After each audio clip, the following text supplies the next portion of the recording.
आमचं अस्तित्व आहे। 2014 नंतर खऱ्या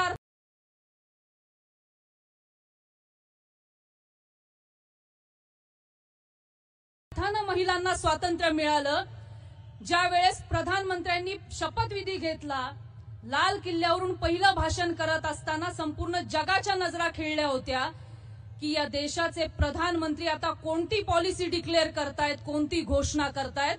परंतु आदरणीय प्रधानमंत्र्यांनी पहिली घोषणा दिली की माझ्या देशातल्या प्रत्येक मायमाऊलीला, भगिनीला शौचालयाची व्यवस्था होणं गरजेचं आहे। हे शौचालय म्हणजे त्या महिलेचा सन्मान होता, ज्याला आम्हाला 70 वर्ष उजाडावी लागली। आज ज्या पद्धतीने आदरणीय नरेंद्रजी मोदी यांनी केंद्रामध्ये सर्व योजना या महिला केंद्री ठेवल्या, त्याच पद्धतीने राज्यामध्ये देखील आज प्रत्येक योजना ही महिला केंद्री ठरलेली। आज देवाभाऊंच्या रूपामध्ये आम्हाला लाडकी बहीण सारखी योजना आली, अनेकांनी त्याच्यावर ताशेरे देखील ओढले। परंतु भारत ही भूमी जी आहे ही परिवारासारखी राहते। ज्या वेळेस समाजातला एक स्तर आर्थिकदृष्ट्या कमी असतो, एखादा वर्ग आर्थिकदृष्ट्या कमी असतो, दुसऱ्या वर्गाने त्याला साथ देऊन आपल्या बरोबरीने आणणं आणि एकंदरीतच देशाची ताकद वाढवणं ही त्यामागची भरभक्कम भूमिका होती, ही सगळ्यांना समजणारी नाही। आता आमच्या पुनीतदादांनी सांगितलं की परवा एका सभेमध्ये समोरचे जे उमेदवार आहेत त्यांनी सांगितलं की दादा नुसतंच वाटप करतायत। दीपक भाऊ, समोरचे उमेदवार देखील वकील आहेत आणि मी देखील वकील आहे। वकिलीच्या भाषेमध्ये सांगायचं झालं तर त्यांनी खूप मोठी ऍडमिशन देऊन ठेवली, म्हणजे दादा वाटप करतायत। राजकारणामध्ये असं असतं की एखादा नेता कमवतो आणि स्वतःच्या नातेवाईकांना देतो, परंतु दादा हे जनतेमध्ये वाटप करतायत।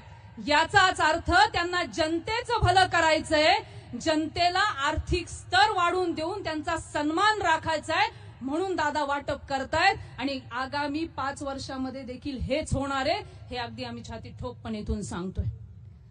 कारण समाज याचे स्तर एकत्र आणणं गरजेचं असतं आणि ते राज्यकर्त्यांनी करण्याची गरज असते। आज जगभरातले प्रगत देश जर तुम्ही बघितलेत तर तिथे बारकाईने प्रत्येक व्यक्तीचा विचार केला जातो, त्याच्या उदरनिर्वाहाचा, त्याच्या शिक्षणाचा विचार केला जातो। आज कोथरूड सारख्या ठिकाणी बसलोय, उच्च शिक्षित वर्ग आहे, म्हणून सांगावंसं वाटतं की जपान असेल, जर्मनी असेल, अमेरिकेसारखे देश असतील, तिथे सगळ्यात महत्वाचं लक्ष जर दिलं जातं तर ते लहान मुलांवर दिलं जातं, त्यांच्या खाण्यापिण्याकडे दिलं जातं, त्यांच्या शिक्षणाकडे दिलं जातं, त्यांची समाज व्यवस्था त्यांच्यासाठी सुरक्षित केली जाते। आदरणीय चंद्रकांत दादांनी मानसी योजनेच्या माध्यमातून कोथरूडमध्ये हेच केलंय। आज आमच्या वस्ती विभागामधल्या ज्या मुली आहेत त्यांना समाजाच्या स्तराबरोबर वाहण्याची गरज आहे, त्याच्यासाठी ही मानसी योजना होती। म्हणून आज समोरच्या उमेदवारांना सांगायचंय, कदाचित तुमची वैचारिक धारा तिथपर्यंत नाही, परंतु दादांनी कोथरूडकरांना आपला परिवार म्हणून समजलं। अनेक जणांनी 2019 साली वक्तव्य केलेत की दादा बाहेरून आलेत। राहुल गांधी देखील दिल्लीत राहतात, निवडणुका वायनाडमध्ये लढतात। प्रत्येक वेळेला काहीतरी नरेटिव्ह सेट करायचा आणि समोरच्या उमेदवाराचं खच्चीकरण करायचं, हे धोरणच महाविकास आघाडीचं आहे। सगळ्यात मोठा नरेटिव्ह जर त्यांनी सेट केला असेल मागच्या निवडणुकीमध्ये की भारतीय जनता पक्ष जर 400 पार झाला तर ते डॉक्टर बाबासाहेब आंबेडकरांचं संविधान बदलतील। डॉक्टर बाबासाहेब आंबेडकरांच्या संविधानामध्ये वक्फ बोर्ड नव्हता, हा काँग्रेसच्या कारकिर्दीमध्ये वक्फ बोर्ड आला। महायुतीचे उमेदवार आदरणीय चंद्रकांत दादा यांचे आगमन झालेले, सर्वांना विनंती करते की टाळ्यांच्या गजरामध्ये त्यांचं स्वागत करावं।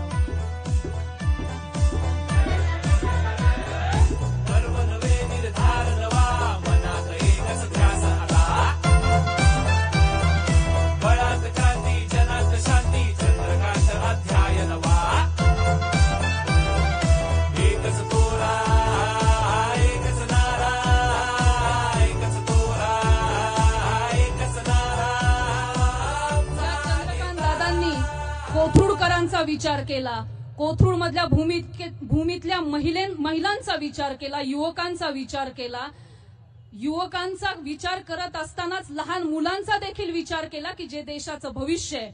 मी आज इथे जमलेल्या तमाम कोथरूडकरांना विनंती करते, निवडणुका दरवेळेसच येतात, दर 5 वर्षांनी येत असतात, परंतु आपण उमेदवार निवडत असताना हा उमेदवार ज्यावेळेस आमच्या भविष्याचा विचार करतोय त्यावेळेस त्यांना भरघोस मतांनी निवडून देणं ही आमची जबाबदारी आहे. आज कोथरूडकरांना विनंती करते की येत्या 20 तारखेला आदरणीय चंद्रकांत दादांना भरघोस मतांनी आपण निवडून द्यावं आणि परत एकदा विधान भवनमध्ये आपल्या कामांसाठी पाठवावं ही विनंती आपणा सर्वांना करते आणि मी माझं बोलणं थांबवते. जय हिंद, जय महाराष्ट्र.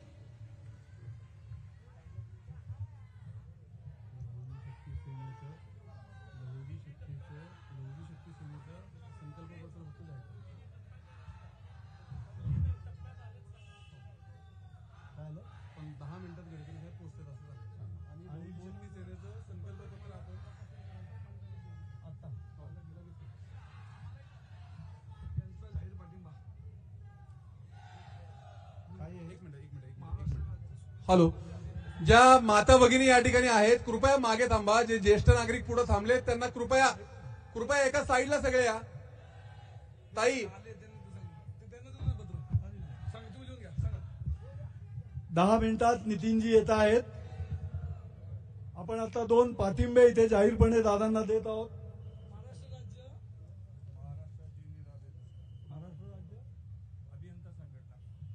महाराष्ट्र राज्य अभियंता संघटना आपल्या चंद्रकांत दादांना पाठिंबा व्यक्त करत आहे.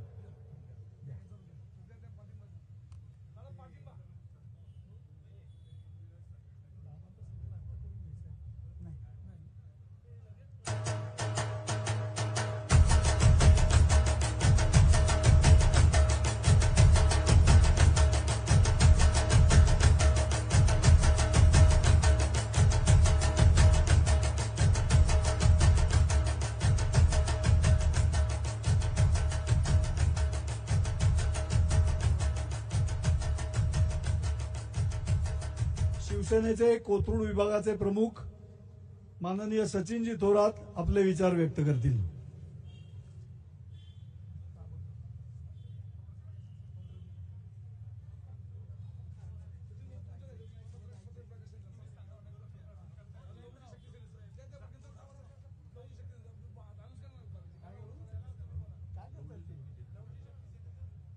लहुजी शक्ती सेनेचं संकल्प पत्र ते दादांना सादर करत आहेत.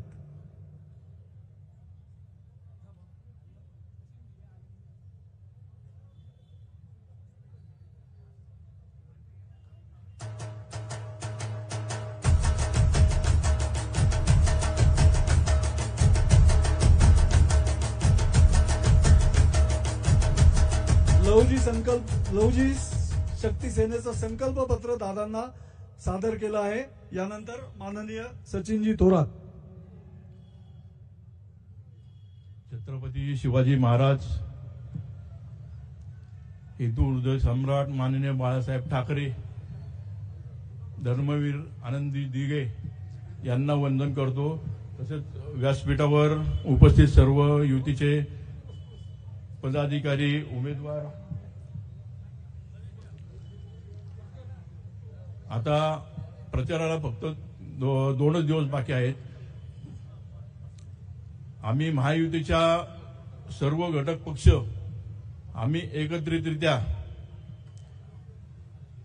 आतापर्यंत चांगल्या प्रकारे प्रचार करत आलेलो आहोत. मी फक्त एवढं सांगतो की चंद्रकांत दादा पाटील आपले उमेदवार आपल्या कोथरूड मतदारसंघातून 1 लाखाच्या लीडनी निवडून येणार आहेत. आम्ही जे प्रचारामध्ये फिरतो, विविध भागांमध्ये जातो, त्या भागांमध्ये विरोधकांचा कुठेही प्रचार नाही, विरोधक कुठेही दिसत नाहीत. आणि मी आमच्या शिवसेनेच्या वतीने पूर्णपणे ताकदीनिशी चंद्रकांत दादांच्या पाठीशी उभं राहून आम्ही जास्तीत जास्त मताने कसे विजय होईल यासाठी आम्ही जास्तीत जास्त प्रयत्न करू. मी जास्त काही बोलत नाही. जय हिंद, जय महाराष्ट्र. धन्यवाद. यानंतर आरपीआयचे महाराष्ट्र प्रदेशाचे समन्वयक मंदारजी जोशी आपले विचार मांडतील. सर्वप्रथम सर्व महापुरुषांच्या विचारांना वंदन करतो, ज्यांच्या प्रचारार्थ आपण या ठिकाणी जमलोय. असे आपल्या सर्वांचे लाडके उमेदवार आदरणीय चंद्रकांत दादा पाटील. दादांसाठी सगळ्यांनी एकदा जोरदार टाळ्या वाजवायच्या आहेत. या प्रचाराच्या सभेसाठी विशेषत्वाने उपस्थित असलेले आमचे ज्येष्ठ बंधू राष्ट्रवादी काँग्रेसचे पुणे शहर अध्यक्ष दीपक भाऊ मानकर, आमचे खंबीर मार्गदर्शक मुरली अण्णा, पुण्यात नसताना त्यांची सध्या समर्थपणे बाजू सगळीकडे लावून धरणाऱ्या आमच्या भगिनी मोनिकाताई, आदरणीय राजेशदादा पांडे, सन्माननीय प्रकाशजी जावडेकर, उपस्थित सर्व महायुतीचे सर्व पदाधिकारी. दादा, तुमच्या बाबतीत सांगायचं तर मला आपल्याला सगळ्यांना एकच वाक्य, आपण एक मराठी गाणं पाहिलं होतं, त्यातलं एकच वाक्य आहे, ते आले, त्यांनी पाहिलं आणि त्यांनी आपल्याला जिंकलं. दादा आले, दादांनी पाहिलं आणि दादांनी आपल्याला जिंकलं. असे दादा म्हणजे सेवा, त्याग, कर्तव्य याचा एक मूर्तिमंत उदाहरण म्हणजे आदरणीय चंद्रकांत दादा. चंद्रकांत दादांच्या कामांविषयी अनेक जण अनेक वेळा सांगतीलच, परंतु दादांची सर्वात मोठी खूबी म्हणजे दादांचं साधेपण, दादांची सेवा करण्याची. मग छोटा कार्यकर्ता असो नाही तर एखादा मोठा उद्योगपती असो, प्रत्येकासाठी उभा राहणारा आपल्या घरातला भाऊ म्हणजे चंद्रकांत दादा. आणि दादांना मत देताना आपल्याला थोडंसं मागं वळूनही पाहायला लागेल की जेव्हा महायुतीचं सरकार आता आपलं आलं, त्याच्या अलीकडच्या 2.5 वर्षाच्या काळात आपल्याला काय काय पाहायला लागलंय. जेव्हा मागील महाविकास बिघाडीचं सरकार होतं, तेव्हा तुरुंगात जाणारा पहिला गृहमंत्री आपल्याला पाहायला मिळालाय. तुरुंगात जाणारा 100 कोटीची वसुली करणारा गृहमंत्री जेलमध्ये जाताना आपल्याला पाहायला मिळालाय. आपल्याला काय काय पाहायला नाही मिळालेलं. वाजे नावाचा पोलीस अधिकारी एका प्रख्यात उद्योगपतीच्या घराखाली बॉम्बस्फोट करायच्या तयारीत अटक केला जातो. अनेक घोटाळे, अनेक लोकांच्या पैशाचा सत्यानाश आपल्याला झालेला पाहायला मिळतोय. परंतु जसं महायुतीचं सरकार आलं, आपण बघतोय की या सर्वांचा षटकार दादांनी, जसं आपण म्हणतो की लाडकी बहीण योजना आपल्या शहरातल्या लोकांना त्याचं फारसं महत्व जाणवत नाही. परंतु जेव्हा आदरणीय रामदासजी आठवले साहेबांना ग्रामीण भागात फिरणं होतं, तेव्हा त्या माता भगिनीला 1500 रुपये तिच्या अकाउंटला जातात. ते 1500 रुपये तिला अन्नधान्य रेशनवरनं आपलं महायुती सरकार देते, परंतु तिला दूध, भाजीपाला यासाठी ते 1500 रुपये तिला नक्की उपयोगी पडतात. अशा या महायुती सरकारसाठी त्याच्यात महत्वाचं म्हणजे आदरणीय चंद्रकांत दादांनी जे उच्च शिक्षणासाठी मुलींसाठी जे संपूर्ण त्यांचं शिक्षण म्हणजे MBA असो, BBA असो, वकिली असो, मेडिकल असो, इंजिनिअरिंग असो, या सर्वांची फी माफ करण्याचं काम आणि ठोस डिसिजन घेण्याचं काम आदरणीय चंद्रकांत दादांनी या ठिकाणी केलंय. मग तो कुठल्याही जातीचा, धर्माचा, पंथाचा असो, दादांनी त्याबाबत मुलींचं शिक्षण हे झालंच पाहिजे. त्याचबाबत दादा मुलांच्या देखील शिक्षणासाठी आपण कायम मदत करता. दादा आपल्याकडे पाहताना दानशूर करणं कसं असेल, आपण जेव्हा बघतो की दानशूर करणं कसं असेल, अशी आपल्याकडे पाहून आमच्या सर्वांची भावना होते. दादा आपणाला खूप खूप शुभेच्छा देतो. आणि सर्वात महत्वाचं म्हणजे आपण दिवाळी आत्ताच संपलीये, परंतु येत्या 23 तारखेला दादांच्या विजयानंतर प्रत्येकाने घराघरात कंदील लावूयात, घराघरात पणत्या लावूयात आणि दादांचा विषय दिवाळीने परत एकदा साजरी करूयात एवढंच सांगतो. आणि दादांना मोठ्या प्रमाणाने विजयी करा, कमळासमोरचं बटन दाबून विजयी करा एवढी आपल्या सर्वांना विनंती करतो. थांबतो. जय हिंद, जय महाराष्ट्र. आपले पुण्याचे खासदार आणि राज्यमंत्री माननीय मुरलीधरजी मोहोळ आज उपस्थित राहू शकले नाहीत, पण त्यांच्याऐवजी त्यांच्या सुविद्य पत्नी आणि ज्या या भागाच्या नगरसेविका राहिल्या आहेत अशा मोनिकाताई मोहोळ आपले विचार मांडतील. त्यांच्याऐवजी नाही, त्यांचे विचार मांडतील. सर्वप्रथम आपल्या सगळ्यांना नमस्कार. आदरणीय व्यासपीठ, आदरणीय व्यासपीठावर उपस्थित आपले सर्व महायुतीचे सदस्य आणि ज्यांच्या प्रचार सभेसाठी आपण सर्व नागरिक जमलेलो आहोत असे आमचे चंद्रकांत दादा पाटील, थोड्याच वेळात इथे नितीन भाऊ गडकरी येणार आहेत आणि मला माहिती आहे सगळेजण तुम्ही त्यांना ऐकायला उत्सुक आहात, पण 2 मिनिटं मला सांगितलं बोलायला. मी सर्वप्रथम आपल्या सर्वांचं स्वागत करते. दादांनी 5 वर्ष खूप चांगल्या पद्धतीचं काम हे आपल्या कोथरूड भागात केलेलं आहे आणि पुन्हा एकदा महायुतीकडनं त्यांना उमेदवारी मिळालेली आहे. पुन्हा एकदा ते अशाच चांगल्या पद्धतीचं काम आपल्या कोथरूड भागातून करतील. या पार्टीत त्याग, सेवा, समर्पण असं सगळ्याच उक्त्या दादांबाबतीत लागू होतात. मी फक्त एवढीच विनंती करेल की येणाऱ्या 20 तारखेला लवकरात लवकर जाऊन सगळ्यांनी मतदान करावं आणि कमळाचं बटन दाबून मोठ्या संख्येनं बहुमतानं त्यांना विजयी करावं. मला 2 शब्द बोलायला दिले त्याबद्दल मी सगळ्यांचे आभार मानते. धन्यवाद. जय हिंद, जय महाराष्ट्र. धन्यवाद. महायुतीतला मोठा घटक पक्ष असलेला राष्ट्रवादी पार्टी, या राष्ट्रवादी पार्टीचे पुणे शहराचे अध्यक्ष आणि अत्यंत माननीय असे दीपकजी मानकर आता आपल्या पुढे बोलतील.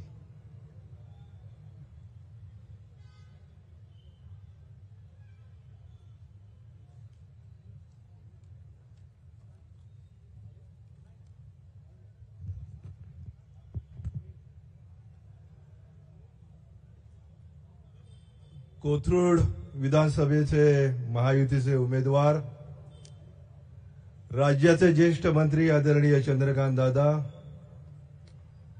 आदरणीय जावडेकर साहेब, आदरणीय मोहोळ वहिनी, आदरणीय पांडेजी, किरण साळी,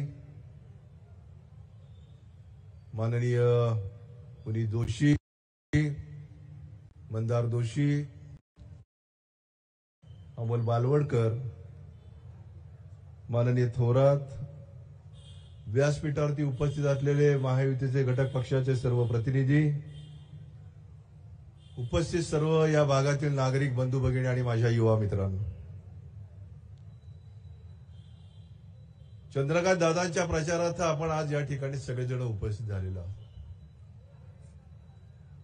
5 वर्षापूर्वी कोल्हापूरवरून आलेले आमचे दादा कधी कोथरूडकर झाले हेच आपल्याला समजलं नाही. माणूस आपल्या कर्तृत्वानं मोठा होत असतो, एक लक्षात घ्या. दादांमध्ये माणसं जोडण्याचा जो गुण आहे, ज्ञानेश्वर माऊलीने सांगितले की माणसांनी माणसावरती प्रेम करावं आणि तेच काम दादा या ठिकाणी या संपूर्ण पुणे शहरामध्ये करतायत असं म्हटलं तरी काही चुकीचं ठरणार नाही. कुठलाही माणूस त्यांच्या जवळ गेला तो दादा ज्ञानेश्वर माऊलीने सांगितले की, कारण की त्यांची कामाची जी पद्धत आहे, समाजाच्या शेवटच्या घटकापर्यंत आपण त्याला न्याय देण्याची भूमिका ही दादांची आजपर्यंत राहिलेली आहे. दादा, ही उपस्थिती तुमच्या विजयाची नांदी आहे असं म्हटलं तरी काही चुकीचं ठरणार नाही. मुरली अण्णा मोहोळ या कोथरूड मतदारसंघामध्ये साधारण त्यांना 75 ते 77 हजाराचं लीड मिळालं, पण दादा तुमचं लीड हे 1 लाखाच्या पुढे गेल्याशिवाय राहणार नाही हा शब्द तुम्हाला या ठिकाणी देतो. तुमच्या विजयामध्ये राष्ट्रवादी काँग्रेस पक्षाचा मोठा वाटा असणार आहे, कारण की मला माझ्या कामावरती विश्वास आहे आणि तुम्हाला तुमच्या कामावरती विश्वास. जे काम तुमच्या जीवनक्रमामध्ये तुम्ही करताय, राज्य शासनाच्या माध्यमातून ज्या योजना तुम्ही या ठिकाणी राबवण्याचा संकल्प केला, मग लाडकी बहीणची योजना असू द्यात, उच्च शिक्षित युवतींना मोफत शिक्षण असू द्यात, युवकांसाठी वेगळे उपक्रम असू द्यात, युवतींसाठी वेगळे उपक्रम असू द्यात, शेतकऱ्यांसाठी जो न्याय तुम्ही दिलेला आहे, आणि या 3 वर्षाच्या कालावधीमध्ये आदरणीय मुख्यमंत्री शिंदे साहेब, आदरणीय उपमुख्यमंत्री देवेंद्रजी, आदरणीय अजितदादा या तिघांनी महाराष्ट्राच्या जीवनाला एक वेगळी दिशा देण्याचा प्रयत्न सातत्याने केलेला आहे. विकासाला गतिमान करण्याचं सामर्थ्य या तिन्ही नेत्यांच्या मध्ये आहे आणि त्याला साथ देण्याचं काम महाराष्ट्रामध्ये तुम्ही या ठिकाणी करताय. या सगळ्या कालावधीमध्ये पाहिल्यानंतर एक गोष्ट निश्चितपणे लक्षात येते की पुण्यामध्ये 8ही उमेदवार हे महायुतीचे निवडून आल्याशिवाय राहणार नाही दादा. या ठिकाणी एवढं चांगलं वातावरण या पुणे शहरामध्ये आहे आणि या वातावरणावर महाराष्ट्रामध्ये देखील महायुती आल्याशिवाय राहणार नाही. विरोधक काही ना काहीतरी बोलत असतात. आज पवार साहेबांचं एक मोठं व्याख्यान टाईप करून आलेलं आहे सकाळमध्ये सगळ्या वर्तमानपत्रामध्ये. मला वाटतं दादा त्याला एक उत्तर आपल्याकडनं जाणं खूप गरजेचं आहे. मी किती चांगला आहे, मी किती छान आहे हे सगळं दाखवण्यापेक्षा तुम्ही या संपूर्ण तुमच्या आयुष्यभराच्या कालावधीमध्ये जीवनक्रमामध्ये नक्की समाजाला काय देण्याचं काम केलं हे देखील शोधण्याचा प्रयत्न आपण या निमित्तानं करायला पाहिजे. पवार साहेब निश्चितपणाने मोठे आहेत, परंतु विचारण्याची क्षमता ही आपल्यामध्ये देखील असणं अत्यंत आवश्यक आहे. कुठलंही काम करत असताना महाराष्ट्राच्या जीवनक्रमाला वेगळी दिशा देण्याचं काम जर कोण करत असेल तर त्याला विचारण्याचं सामर्थ्य देखील आपण आपल्यामध्ये ठेवणं अत्यंत गरजेचं आहे. या ठिकाणी गडकरी साहेबांची सभेचं आयोजन आपण केलेलं आहे.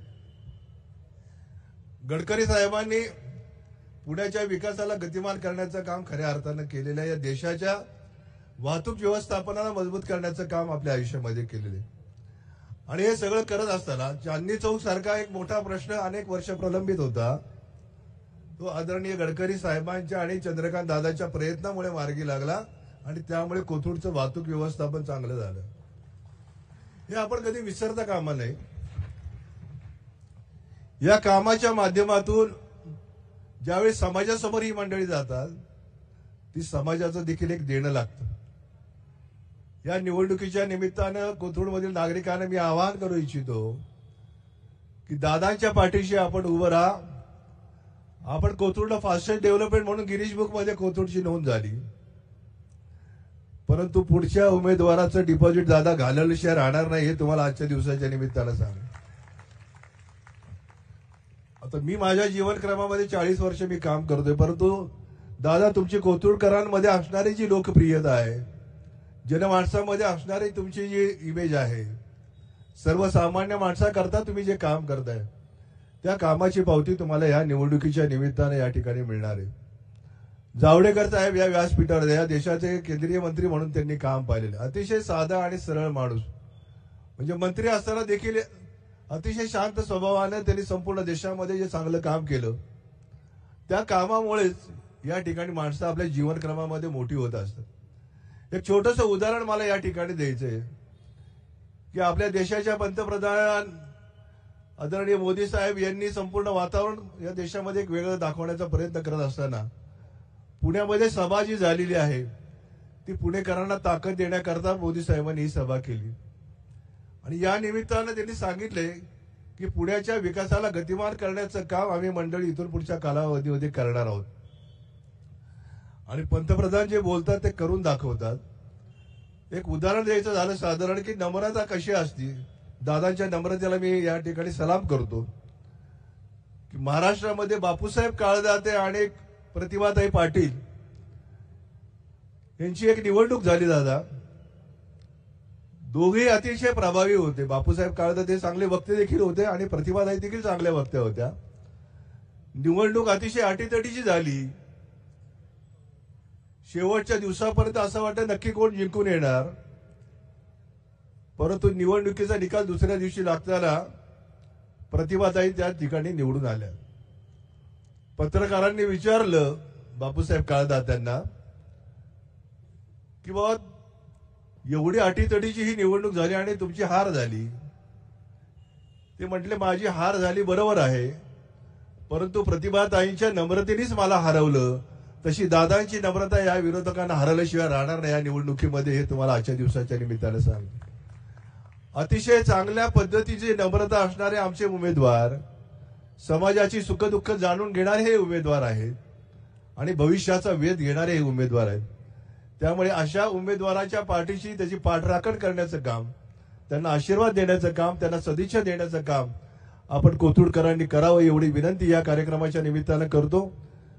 आणि येत्या 20 तारखेला कमळाच्या चित्रापुढचं चिन्ह दाबून, बटन दाबून आपण दादांना विधानसभेमध्ये परत मंत्री म्हणून पाहण्याची संधी घालवू नका.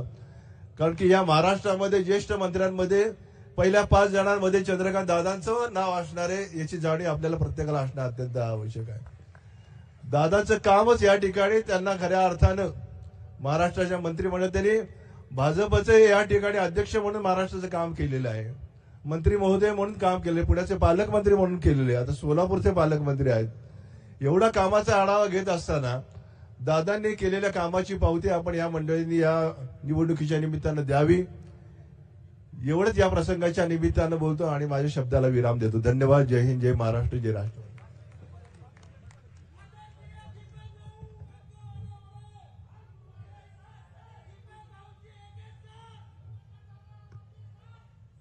धन्यवाद दीपक भाऊ.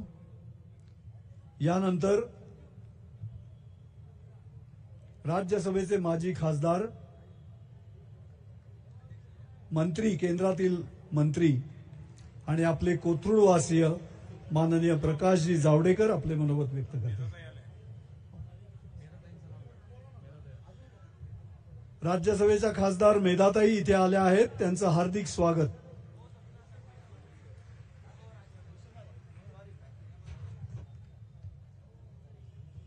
सर्व उपस्थित, मला अनेक वर्षांनी निवडणुकीतली इतकी उत्स्फूर्त सभा दिसतेय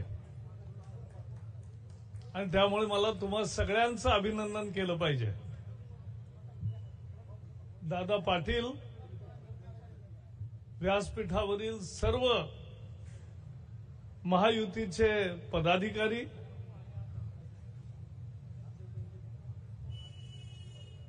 काल आपण कार्तिकी एकादशी केली, बरोबर 15 दिवसांनी आणखी एक योग आहे. तो योग असा आहे की प्रधानमंत्री नरेंद्र मोदी हे पहिली 12 वर्ष मुख्यमंत्री होते, 11वं वर्ष आता पंतप्रधान पदाचं चालू आहे. त्यांची 23 वर्ष 2 डिसेंबरला पूर्ण होणार आहे. 23 वर्ष सतत सत्तेच्या प्रमुखपदी राहील. आणि चिंता करू नका, अजूनही पुढे 15 वर्ष आणि जास्त काळ सुद्धा आपल्याला मोदींचं नेतृत्व मिळणार आहे. विकसित भारत साकार झाल्याशिवाय राहणार नाही, हे आपल्या देशाचं सद्भाग्य आहे. मोदींनी परवा उल्लेख केले अनेक, आज गडकरी इथे येणार आहेत, पण खरं म्हणजे त्यांना रोडकरी म्हटलं पाहिजे. कारण महाराष्ट्रातच नाही तर देशभरामध्ये इतके अद्भुत रोड झाले. जिथे 7 किलोमीटर रोड होत होते तिथे आता 28-30 किलोमीटर दररोज रोड तयार होतात. तेव्हा हे विकासाची गंगा, हेच भारतीय जनता पार्टीच्या नेतृत्वाखाली जे एनडीए सरकार आहे त्याचं हे वैशिष्ट्य आहे. आणि त्या विकासासाठीच मत मागतो. आता दादा पाटलांनी या भागामध्ये किती चांगलं काम केलंय तेही सांगितलं. पण आपण लक्षात घेतलं पाहिजे की ही निवडणूक शेवटी आहे कशासाठी? देशामध्ये विभाजन करणाऱ्या प्रवृत्ती जाणीवपूर्वक वाढत आहेत, हे आपण लक्षात घेतलं पाहिजे.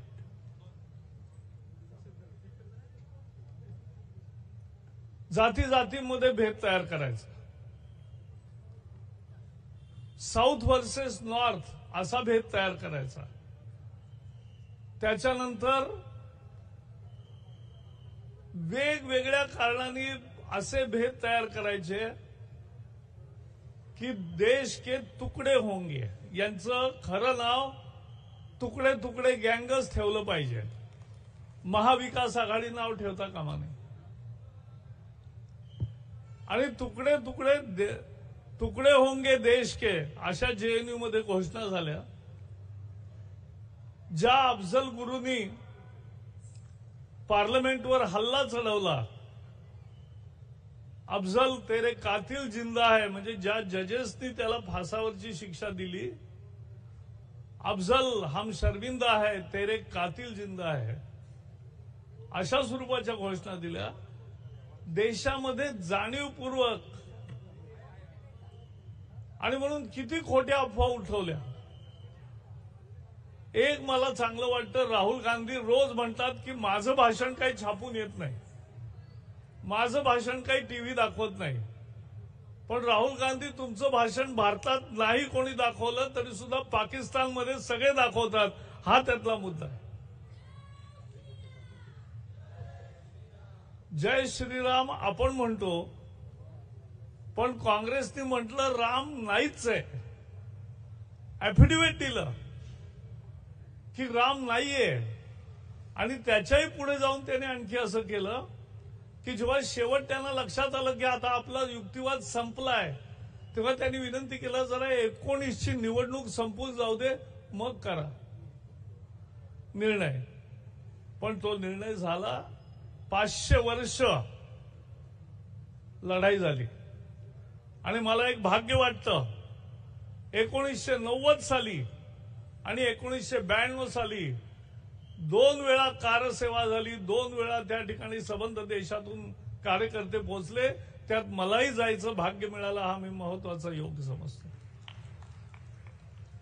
पहिल्या वेळेला आम्ही गेलो त्यावेळेला आम्हाला अलाहाबादला अटकवून ठेवलं, पण जे पोहोचले अयोध्येला त्यानं फार मोठा एक म्हणजे गोळीबार झाला, लाठीमार झाला. आम्ही ज्यावेळेला 92 साली पोहोचलो त्यावेळेला 92 साली असं आमचं व्यासपीठ होतं एका बिल्डिंगच्या पहिल्या मजल्यावर, आणि इथे मस्जिद होती डाव्या बाजूला. आणि आमच्या डोळ्याने आम्ही तो इतिहास पाहिला की काय काय झालं, कसं झालं. आणि त्यावेळेला सगळ्यांनी सांगितलं जय श्रीराम, आणि मंदिर बनवलं तिथेच. ताबडतोब रामलालाची मूर्ती आणली, एक छोटं तंबू लावून मंदिर झालं. त्यानंतर मी काही वेळ, मी आमदार होतो त्यावेळेला, मी पाहत होतो कल्याण सिंग सरकार बरखास्त केलं, लष्करी कर्फ्यू लागू झाला, लष्कराचे लोक आले त्या ठिकाणी, सीआरपीएफचे लोक आले. पण मी पाहिलं, मी त्या ठिकाणीच होतो, की त्या ठिकाणी त्यांनी सगळ्यांनी पाय म्हणजे चपला काढून, बूट काढून त्या ठिकाणी सगळ्यांनी श्रीरामाचं दर्शन घेतलं आणि घोषणा केली जय श्रीराम. हा घोषणा. या ठिकाणी नितीनजी गडकरी साहेब यांचं स्वागत झाले आहे. नितीनजी गडकरी आप आगे बढ़ो. गडकरी साहेब आप आगे बढ़ो. चंद्रकांत दादा आप आगे बढ़ो. बोलो भारत माता की जय श्रीराम. जय जय श्रीराम. शिवबांच्या धोरणाची, रयतेच्या हक्काची, मनामनातून नाद. गडकरीजी, मी तेच सांगत होतो की गडकरींचं नाव गडकरी आहे, पण खरं म्हणजे कामाने त्यांनी नवं नाव धारण केलं, रोडकरी आहे. ते सगळ्या देशभर रोडचं जाळं पसरवलं. आपल्याला एक माहित नसेल की अटलजी इथे त्यावेळेला जेव्हा पहिल्यांदा पीडब्ल्यूडी मंत्री झाले आणि त्यावेळेला पुणे मुंबई रस्ता करायचा, तो 100 किलोमीटरचा रस्ता एका विक्रमी वेळेमध्ये, कमी खर्चामध्ये. आणि त्यावेळेला शरद पवारांपासून सगळ्यांचं म्हणणं होतं याला पैसे मिळणार नाहीत, पण देशभर जाऊन कर्ज रोखे उभारून पैसे मिळवून असा रोड तयार केला की 30 वर्ष झाली, पण त्याला कायमच चांगला रोड राहिला. लोक त्याचं उदाहरण सांगतात. असा हा एक्सप्रेसवे झाला. त्यामुळे अनेक आम्ही युवा मोर्चामध्ये एकत्र काम करायचो. त्यावेळेला अनेक आंदोलनं केली. शेतकऱ्यांच्या कर्जमाफीचं केलं, बेरोजगारांसाठी केलं. आणि त्या सगळ्यामध्ये आमचे हजारो लाखो कार्यकर्ते, युवक हे सहभागी होत होते. तर मी सांगत होतो एकच की विकासाची गंगा ही जी आता सुरू झाली आहे, भारताचं सुवर्ण योग येणार आहे. ते लवकरच येणार आहे आणि प्रधानमंत्री नरेंद्र मोदीजींच्या नेतृत्वाखाली येणार आहे याची आपण खात्री बाळगा. हे होणार आहे, आपल्या डोळ्या देखत होणार आहे. ज्यामध्ये आपल्याला आशा वाटत नव्हती की काय होईल देशाचं, त्या देशाचं भलं झालेलं दिसलं. अहो 3 वर्ष चीन सीमेवर इतका तणाव आहे असं परिस्थिती होती, पण झालं, समझोता झाला, नीट झालं. चीनचे सैन्य मागे गेलं आणि आता आपलं आणि त्यांच्या हद्दीमध्ये आपापला पहारा करतात. तेव्हा सगळ्या समस्या सुटतील. आणि आता तर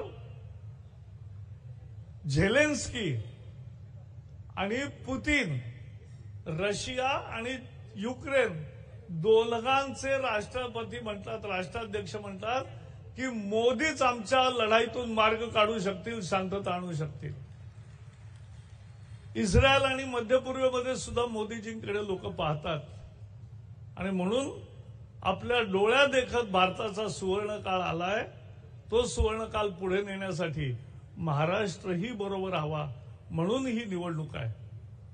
मी आज आत्ताच सांगितलं रिझल्ट काय आहे, तर मग तुम्ही मतदानाला जायचं जरा काही जण आळस करतील. कोणीही आळस करता कामा नये. नोटा एकानीही वापरायची नाही. आणि तरुण मित्रांनाही सांगा की तुमच्या अपेक्षा नेहमीच वाढत असतील आणि चांगलं आहे, पण या सगळ्या काळामध्ये शेवटी ज्यांनी देशाला चांगलं बनवलं, ज्यांनी महाराष्ट्राला पुढे नेलं, कारण 19 साली तुम्ही चूक नाही केली, तुम्ही निवडून दिलं होतं. हे उद्धव ठाकरे आणि शरद पवार आणि काँग्रेसला नाही निवडून दिलं. त्यावेळेला लोकांनी भाजप शिवसेना युतीला निवडून दिलं. पण युतीला निवडल्यानंतर स्वतःला मुख्यमंत्रीपद पाहिजे म्हणून ज्यांनी गद्दारी केली, त्या गद्दारांना धडा शिकवण्यासाठी आणि खऱ्या अर्थाने इथे चांगलं राज्य आणण्यासाठी आपण सर्वांनी मतदान करावं, एवढंच आवाहन करतो. जय हिंद, जय महाराष्ट्र.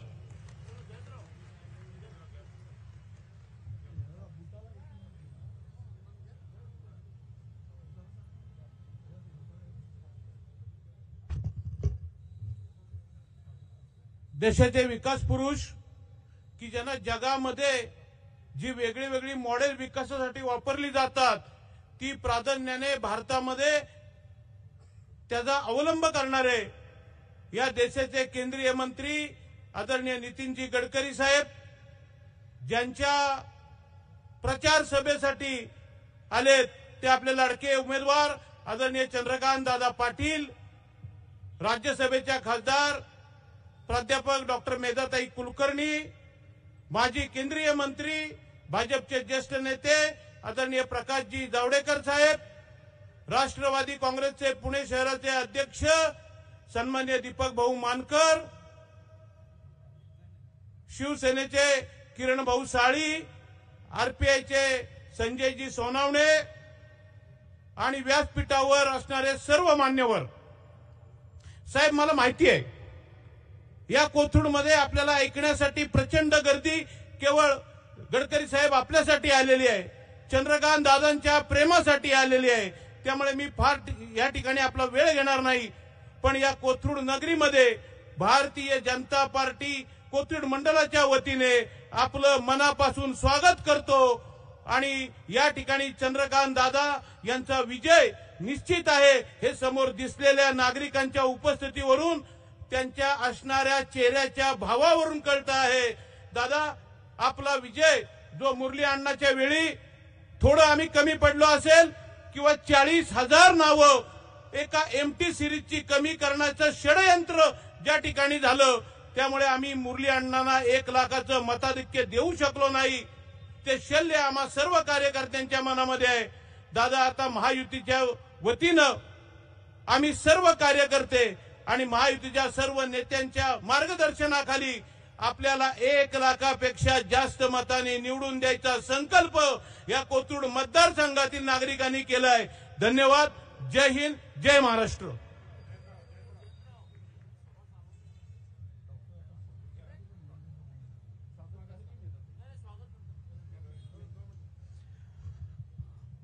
राज्यसभेच्या खासदार माननीय डॉक्टर मेधाताई कुलकर्णी आपले विचार मांडतील.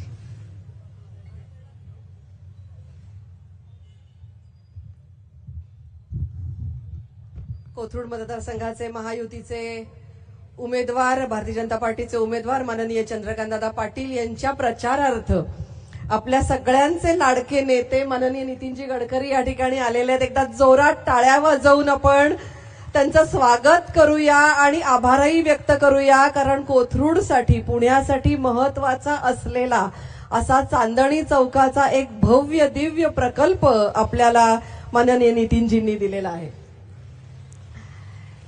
ज्यांच्या प्रचारासाठी आपण आलो आहोत ते माननीय चंद्रकांतदादा, दीपकजी मानकर, माननीय प्रकाशजी जावडेकर, राजेशजी पांडे, किरणजी साळी, संजयजी सोनवणे, सर्व नगरसेवक, सर्व महायुतीच्या पक्षांचे अध्यक्ष, प्रतिनिधी आणि या ठिकाणी मोठ्या संख्येने जमलेले कोथरूड नागरिक बंधू आणि भगिनींनो, मला माहित आहे की तुम्ही खूप वेळ झाला थांबला आहात आणि वेगळं काही सांगण्याची कोथरूडकरांना आवश्यकता नाही.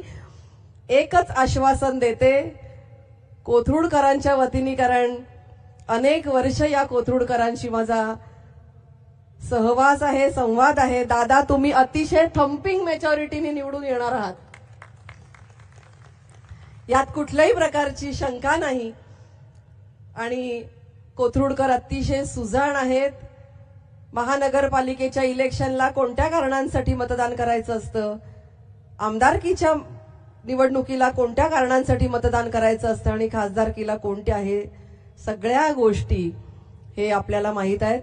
आणि अभिमान आहे मला कोथरूडकरांचा की लोकसभेच्या इलेक्शनला सुद्धा सगळ्यात जास्त वोटिंग जर कोणी केलं असेल, सगळ्यात जास्त मताधिक्य जर कोणी केलं असेल तर आम्हा कोथरूडकरांनी केलेलं आहे. आणि हाच पायंडा दादा, पुण्यामधल्या जेवढ्या केवढ्या सीट्स आहेत त्या सीट्समध्ये सगळ्यात जास्त उच्चांक गाठणार ना. फक्त घोषणा देऊया आणि मग मी थांबते, कारण सगळे मुद्दे कव्हर झालेले आहेत. माननीय प्रकाशजींनी सुद्धा खूप छान विस्तृत देशाच्या पातळीवरचं, आंतरराष्ट्रीय पातळीवरचे सगळे मुद्दे सांगून आपल्याला मार्गदर्शन केलेलं आहे. फक्त घोषणा देऊया. भारत माता की वंदे. माननीय चंद्रकांत दादा पाटिल, आप आगे बढ़ो. नितिन जी गडकरी, आप आगे बढ़ो. धन्यवाद. जय श्री राम.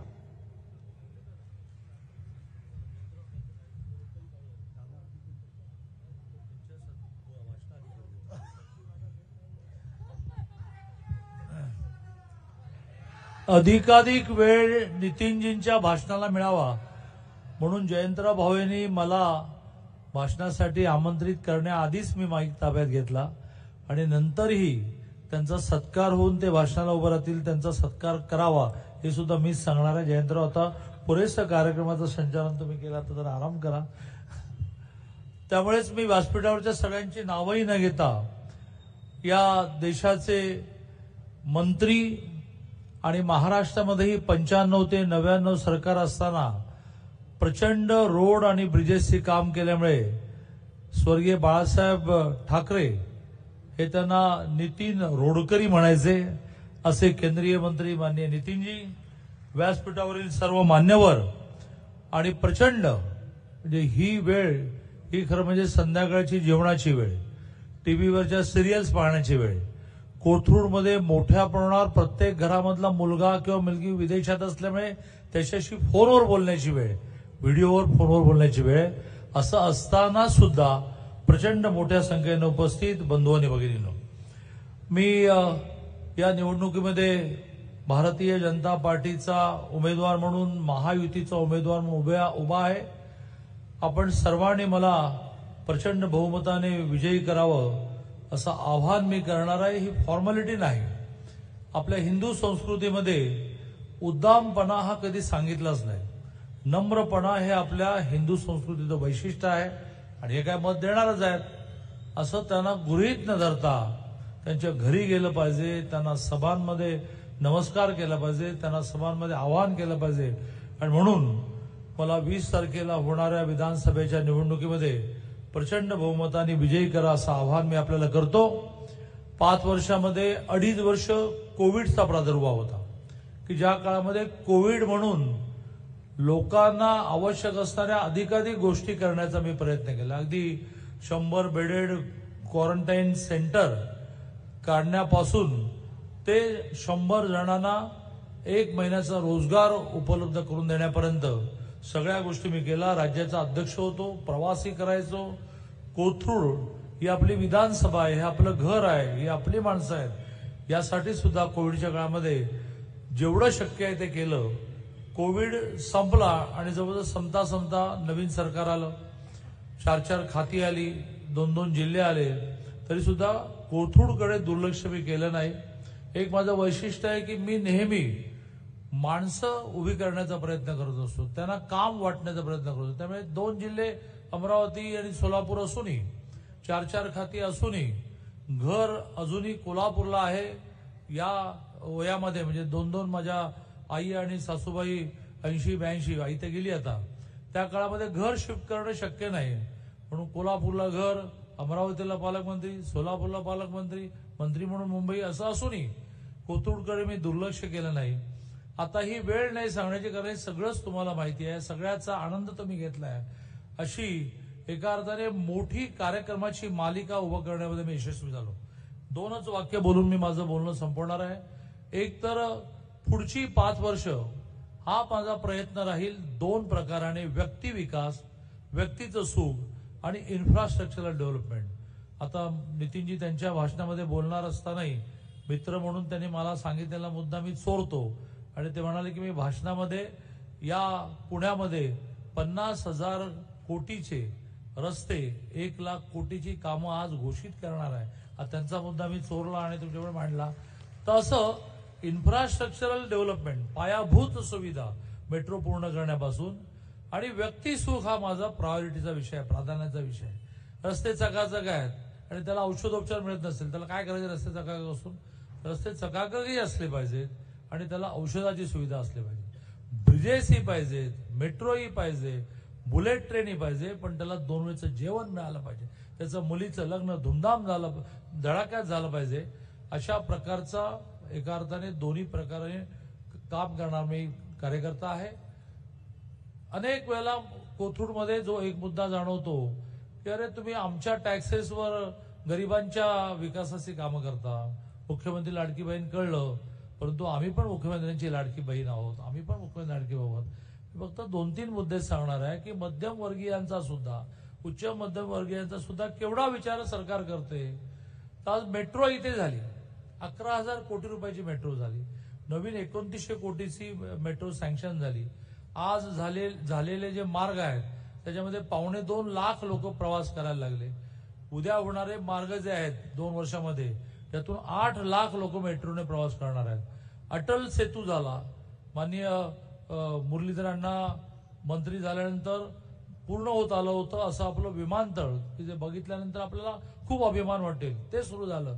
अशा 1 ना 2 कितीतरी गोष्टी अशा सांगता येतील. म्हणजे अगदी सगळ्यात ठळक गोष्ट म्हणजे 70 पासून आपल्याला 40% प्रॉपर्टी टॅक्समध्ये रिबेट होता, तो 2019ला ऑडिटमध्ये आला आणि फतवा असा निघाला 70 सालापासूनचा 40% लोकांकडून वसूल करा.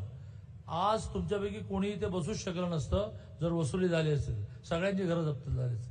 पण 1 रुपया सुद्धा ज्यावेळेला रेव्हेन्यू लॉस करतो आपण, त्यावेळेला कॅबिनेटमध्ये नाही, विधानसभेमध्ये कायदा करायला लागतो. तो आपण पुणेकरांसाठी केला आणि 40%चा जो रिबेट मिळाला त्याची रिकव्हरी कायमची बंद केली.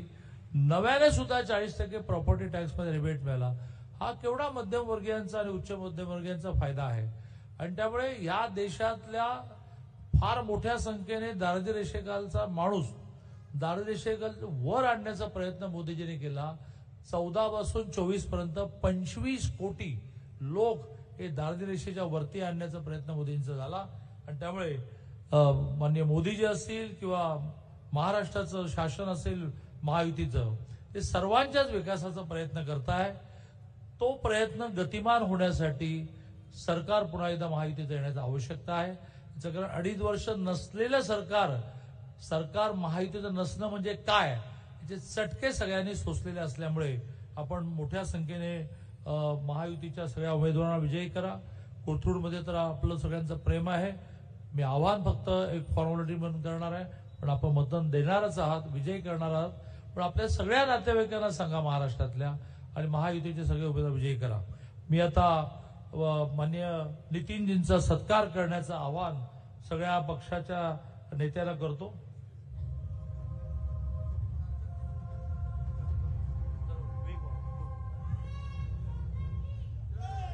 माननीय नितीनजींचं स्वागत कोथरूड मंडलातर्फे डॉक्टर बुटाला आणि नगरसेवक राजाभाऊ बराटे करतील.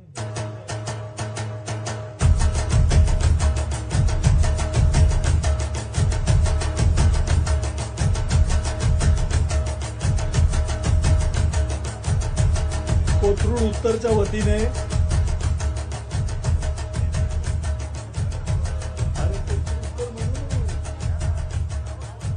श्री कळमकर, सायकर, बालवडकर आणि सचिन पाषाणकर करतील. बोला भारत माता की. मित्रांनो, नितीनजी गडकरी साहेब आपल्यासाठी एवढ्या लांबून प्रचारासाठी आले आहेत. जोशात स्वागत करायचंय. बोला भारत माता की. आरपीआयच्या वतीने मंदारजी जोशी आणि त्यांचे सहकारी स्वागत करतील.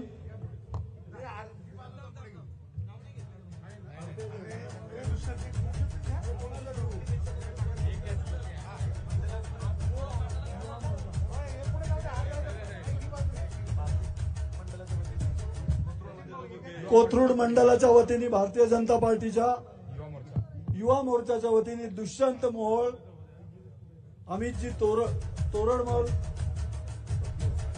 चला आरपीआयची टीम बाळा शिवसेना भाऊ थोरात, किरणजी साळी.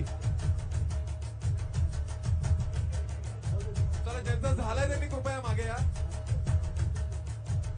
उत्तर मंडलाचे आपले संयोजक गणेशजी कळमकर, युवा नेते अमोल बालवडकर, सचिनदादा पाषाणकर, प्रल्हादजी सायकर. विनंती, उत्तर मंडलाच्या वतीनं आपण या ठिकाणी सन्मान करावा.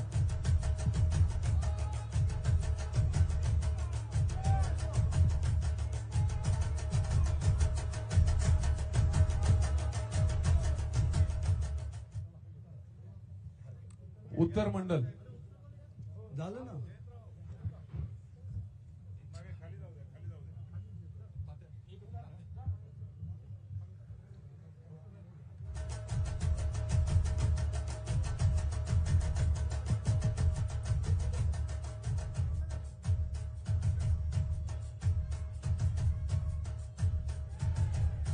छत्रपती शिवाजी महाराजांची घोषणा आहे. जोरदार उत्साह दिली पाहिजे.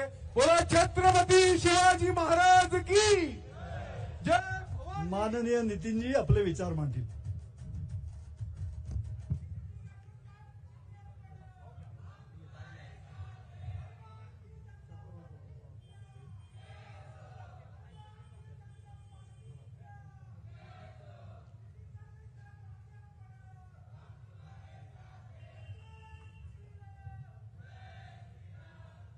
आपल्या सगळ्यांचे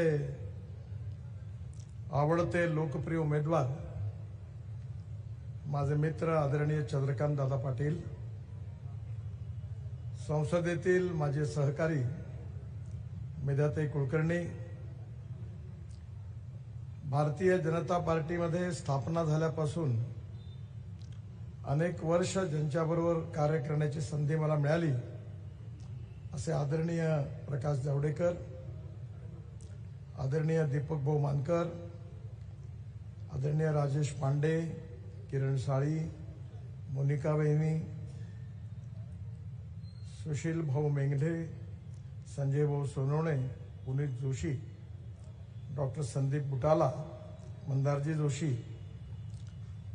मंचावर उपस्थित भारतीय जनता पार्टी आणि विशेषतः महायुतीच्या विविध घटक पक्षाचे सर्व सन्माननीय आदरणीय नेते मंडळी आणि उपस्थित माझ्या बांधवांनो आणि बहिणींनो,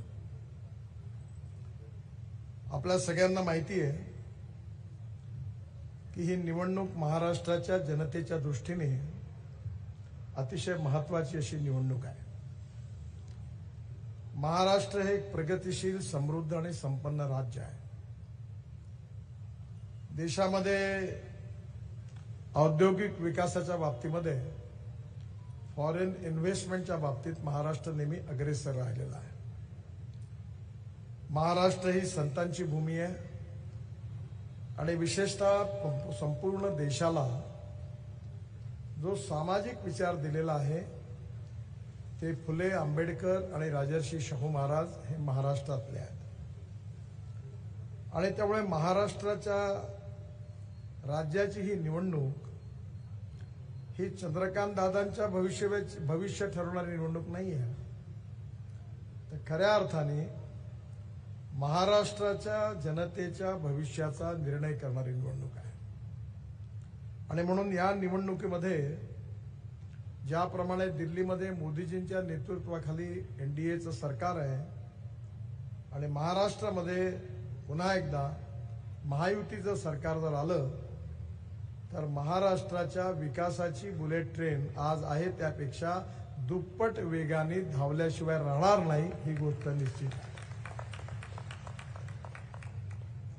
आपण जेव्हा बदल करतो तेव्हा त्याचा फायदा होत असतो. तुम्ही बघा 1947 साली आपल्या देशाला स्वातंत्र्य मिळालं. याकरता हा इतिहास महत्वाचा आहे की पंडित जवाहरलाल नेहरू देशाचे प्रधानमंत्री झाले आणि त्यांनी रशियाचं इकॉनॉमिक मॉडेल स्वीकारलं. त्यावेळी देशामध्ये 3 पक्ष प्रमुख रूपाने होते. एक समाजवादी पक्ष, विचारधारा आणि समाजवादी पक्ष होता. दुसरा पुंजीवादी अर्थव्यवस्थेचं समर्थन करणारा स्वतंत्र पक्ष होता. आणि कम्युनिस्ट आणि समाजवादी मिश्रित विचाराच्या आधारावर काँग्रेस पक्षाचं इकॉनॉमिक मॉडेल होतं. आपल्याला कधी जर संधी मिळाली तर हंगेरीमध्ये एक बुडापेस्ट नावाचं शहर आहे. त्या शहरामध्ये एक मोठा बगीचा आहे आणि त्या बगीच्यामध्ये एका कोपऱ्यामध्ये खूप मोठ्या मोठ्या मूर्त्या तोडून एका कोपऱ्यात ठेवलेल्या आहेत. त्या सगळ्या ज्या मूर्त्या होत्या त्या रशिया आणि चायनामधल्या जे कम्युनिस्ट विचाराचे जे महान नेते होऊन गेले, कार्ल मार्क्स आणि लेनिन पासून सगळ्यांची, त्यांच्या त्या ठिकाणी मूर्त्या लोकांनी उखडून टाकल्या आणि म्हणून त्यांनी त्या एका बगीच्यात कोपऱ्यात ठेवलेल्या. मी जेव्हा भारतीय जनता पार्टीचा अध्यक्ष होतो तेव्हा आम्हाला भारतीय जनता पार्टीच्या शिष्टमंडळाला कम्युनिस्ट पार्टी ऑफ चायनाच्या अध्यक्षांनी चीनला बोलवलं. आणि ज्यावेळी आम्ही चीनमध्ये गेलो त्यावेळी एक गोष्ट लक्षात आली की लाल झेंडा सोडल्यास काहीच कम्युनिस्ट दिसले नाही. जे मंगोलियन वंशाचे नॉन रेसिडेंट चायनीज होते त्यांनी मोठ्या प्रमाणावर इन्व्हेस्टमेंट आणली आणि त्यामुळे चायनाच्या आर्थिक प्रगती आणि विकासाला गती मिळाली. ज्यावेळी मी त्यांच्या प्रेसिडेंटला भेटलो त्यावेळी मी त्यांना विचारलं की तुम्ही जे सगळी धोरणं आता राबवत आहात हे तर तुमच्या कम्युनिस्ट विचारधारेशी याचा काही संबंध नाही आहे.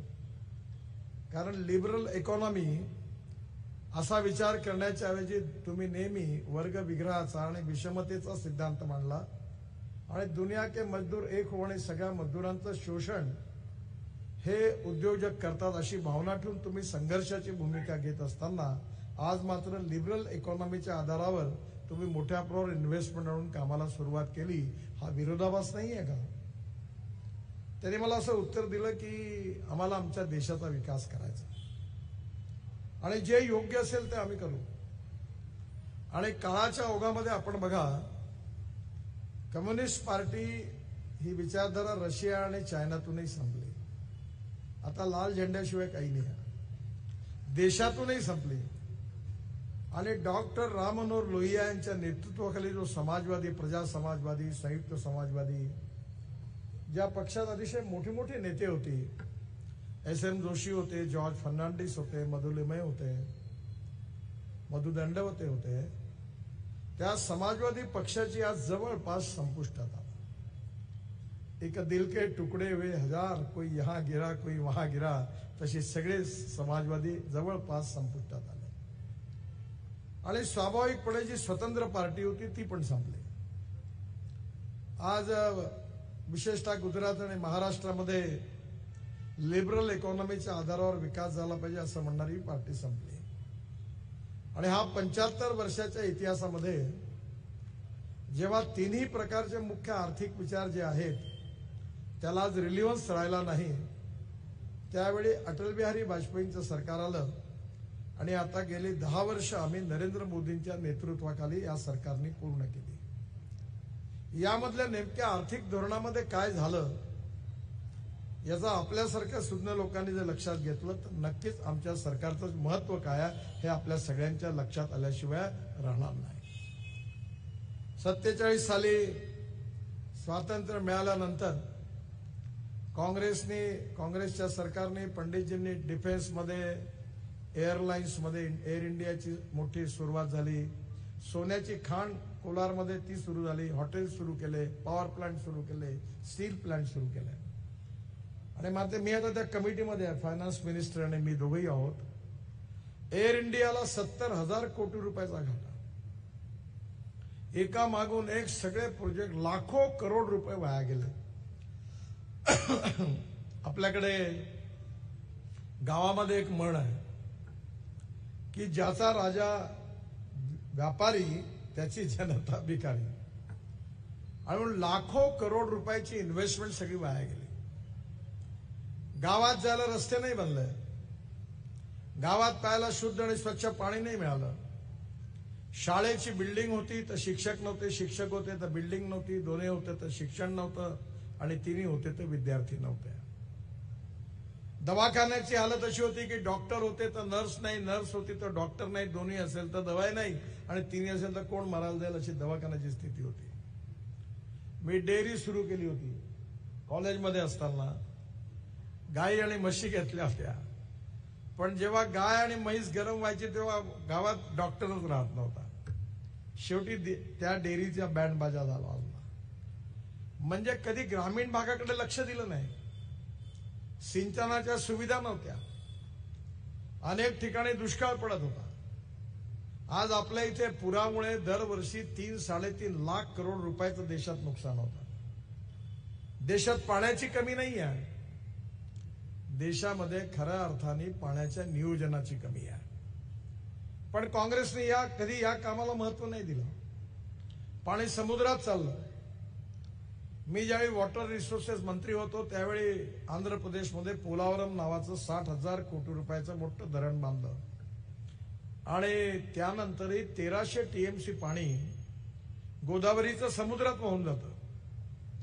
मग त्यावेळी 49 नदीजोड प्रकल्पाचे DPR तयार केले, आणि मी कर्नाटकच्या आणि तामिळनाडूच्या दोन्ही मुख्यमंत्र्यांना बोलवलं, त्यांना समजावून सांगितलं की तुम्ही कशा करता भांडता.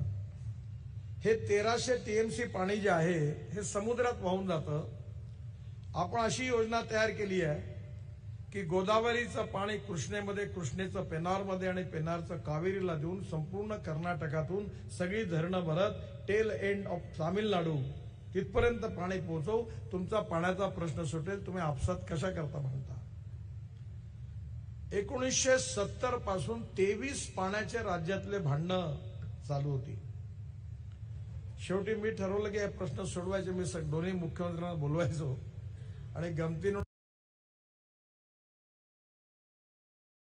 दरवाजा बंद केला मी. आता तुम्ही जोपर्यंत निर्णय करून सोल्युशन काढत नाही तोपर्यंत मी दरवाजाच उघडत नाही. आणि 23 पैकी 17 भांडणं मिटली. आणि बघा दुर्भाग्य किती आहे, इथे पंजाब आणि हरियाणात पाण्याकरता भांडण सुरू होतं. पण भारत स्वतंत्र झाल्यानंतर 3 नद्या भारताला मिळाल्या आणि 3 पाकिस्तानला मिळाल्या. आणि आपल्या हक्काचं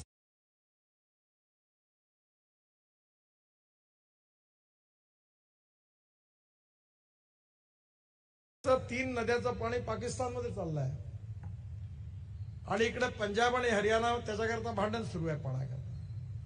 मी त्यांना दोघांनाही समजवलं की आपल्या हक्काचं पाणी आपण आणू, पंजाब आणि हरियाणाला देऊ. मी काश्मीरमध्ये त्यावेळी राज्यपाल तिघांनाही बोलावलं, करार केला, आणि ते पाणी आता पंजाबमध्ये डायव्हर्ट केलं, हरियाणात डायव्हर्ट केलं. उत्तराखंड, हिमाचल प्रदेश, दिल्ली सगळ्यांची भांडणं मिटली, आणि ते पाणी आता भारताला मिळणार आहे. म्हणजे अशा अनेक गोष्टी होत्या ज्या काँग्रेसला करता आल्या असत्या, पण त्या केल्या नाही. आणि म्हणून त्या चुकीच्या आर्थिक धोरण, रॉंग इकॉनॉमिक पॉलिसी आणि बॅड अँड करप्ट गव्हर्नन्समुळे देशाचा सत्यानाश झाला. आणि त्याचवेळी ज्यावेळी मोदींच्या नेतृत्वाखाली आमचं सरकार आलं, यातला सगळ्यात मोठा फरक कोणता असेल तर इकॉनॉमिक अप्रोच मध्ये आहे. मी जेव्हा मुंबई पुणे एक्सप्रेस हायवे बांधला, उड्डाणपूल बांधले, वरळी बांद्रा प्रोजेक्ट बांधला, तेव्हा माझ्याजवळ 5 कोटी रुपये होते. आणि या 5 कोटी रुपयामध्ये शक्यच नव्हतं, बजेटही नव्हतं. आणि जर मी हे सरकारी पैशातून बांधायचं ठरवलं असतं तर 15 वर्ष महाराष्ट्रातल्या कुठल्याही गावात एकही काम झालं नसतं. मी पब्लिक प्रायव्हेट इन्व्हेस्टमेंटचा बीओटी हायब्रिड एन्युटी तो प्रोजेक्ट नवीन कन्सेप्ट आला आणि मला अतिशय आनंद होतो की आज मी 5 लाख कोटी रुपयाची कामं दरवर्षी करतो. आणि एवढंच नाही तर मथुरामध्ये 80 MLD जे घाण पाणी होतं त्याच्यावरही हायब्रिड एन्युटीमध्ये सक्सेसफुल प्रोजेक्ट केला. मी सांगितलं की हे पाणी शुद्ध करून इंडियन ऑइलच्या रिफायनरीला विकलं. इंडियन ऑइलचे अध्यक्ष पुण्याचे वैद्य आहेत, त्यांना बोलवलं मी. म्हटलं तुम्ही पाणी कुठून घेता? म्हणजे उत्तर प्रदेश सरकारकडनं घेतो. म्हणजे किती रुपये देता? म्हणजे 25 कोटी वर्षाचा. म्हणलं 20 कोटी द्या, मी तुम्हाला पाणी देतो. त्यांनी 20 कोटी कबूल केले. मी हायब्रिड एन्युटीमध्ये 40% सरकारचे 60% पब्लिक प्रायव्हेट इन्व्हेस्टमेंटचे प्रोजेक्ट काढला. प्रोजेक्ट पूर्ण झाला. त्रिवेणी इंजिनिअरिंग कंपनी आली आणि आता 80 MLD स्लज जी होती, घाण पाणी होतं, ते आता स्वच्छ झालं. म्हणजे मथुरा स्वच्छ झाली आणि 100 रुपयाचं काम 40 रुपयात झालं. आम्ही 8 वर्षापासून नागपूर शहराचं शौचालयाचं पाणी विकतो. तुम्हाला आश्चर्य वाटेल, आम्हाला या पाण्यातून पाणी विकून शुद्ध करून महाराष्ट्र सरकारला कोराडी आणि खापरखेडा पॉवर प्रोजेक्टला देतो. आम्हाला 300 करोड रुपये वर्षाचे मिळतात टॉयलेटचं पाणी विकून. कारण या सगळ्या गोष्टीचा विचारच नाही झाला. आणि म्हणून काँग्रेसच्या काळामध्ये 20 कलमी, 40 कलमी, 8 कलमी कार्यक्रमाच्या घोषणा झाल्या. पण खऱ्या अर्थाने गरिबी हटावचा नारा झाला, पण गरिबी नाही हटली. शेतकऱ्यांची गरिबी हटली नाही, शेतमजुरांची गरिबी हटली नाही, दलितांची गरिबी हटली नाही, मुसलमानांची गरिबी हटली नाही. केवळ घोषणा झाल्या, गरीब अजून गरीब होत गेले. पण आज आपल्या देशामध्ये आपण जे नवीन आर्थिक धोरणं स्वीकारली त्याच्यामुळे आपला ग्रोथ रेट वाढला. मी ट्रान्सपोर्ट खात्याचा मंत्री असताना ऑटोमोबाईल इंडस्ट्री माझ्याकडे आहे. मी ज्यावेळी 2014 मध्ये मंत्री झालो तेव्हा इंडस्ट्री 7 लाख करोडची होती. आता ही 22 लाख करोडची आहे. आपला नंबर 8वा-9वा होता. आणि आता 4-5 महिन्यापूर्वी आपण जपानला मागे टाकून आपण 3ऱ्या नंबरवर आलो. पहिल्या नंबरवर अमेरिका, 2ऱ्या नंबरवर चायना. अमेरिकेची इंडस्ट्री 78 लाख करोडची, चायनाची 47 लाख करोडची आणि आता भारताची ऑटोमोबाईल इंडस्ट्री 22 लाख करोडची आहे. आणि या देशात 4.5 करोड युवकांना रोजगार देणारी इंडस्ट्री आहे. आणि भारत सरकारला आणि राज्य सरकारला सगळ्यात जास्त रेव्हेन्यूच्या रूपाने आपल्या देशामध्ये जीएसटी भरणारी इंडस्ट्री ही आहे. कारण ग्रोथचा विचार झाला, टेक्नॉलॉजी आली आणि हळूहळू बदलत गेलं सगळं. आज मीच पुण्यात 4-5 वेळा आलो, चाकणला आलो होतो. मर्सिडीज इलेक्ट्रिकची लॉन्च केली. LNG वर चालणारा ब्ल्यू एनर्जीचा ट्रक लॉन्च केला. परवा बजाज स्कूटरमध्ये आलो तो CNG वरचा मोटरसायकल लॉन्च केली. आणि आता या सगळ्या बायो फ्युएल आणि अल्टरनेटिव्ह फ्युएलमुळे आपली ऑटोमोबाईल इंडस्ट्री, मी सगळ्यांना बोलवलं आणि मी त्यांना सांगितलं भारत सरकार तुमच्या पाठीमागे उभं आहे. आणि मला विश्वास आहे की पुढल्या 5 वर्षामध्ये चीनला मागे टाकून आपण 2ऱ्या नंबरवर पोहोचल्याशिवाय राहणार नाही. आता लोकांना चीनपेक्षा भारताचं महत्व जगाला कळलंय कोविड नंतर. त्यामुळे खऱ्या अर्थाने या देशाचा विकास झाला पाहिजे. हा देश सुखी, समृद्ध, संपन्न, शक्तिशाली झाला पाहिजे. गाव, गरीब, मजदूर, शेतकऱ्याचं कल्याण झालं पाहिजे. खऱ्या अर्थाने आत्मनिर्भर भारत झाला पाहिजे. $5 ट्रिलियन इकॉनॉमी झाली पाहिजे आणि हा देश विश्वगुरु झाला पाहिजे. हाच भारतीय जनता पार्टीचा विचार आहे. कोणाला आमदार, खासदार आणि मंत्री बनण्याकरता पक्षाची स्थापना नाही झाली.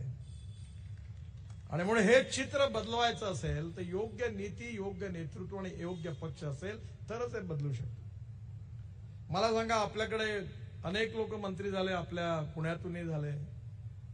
मी आता हिशोब केला, आतापर्यंत जे कामं झाले ते तर वेगळेच आहे.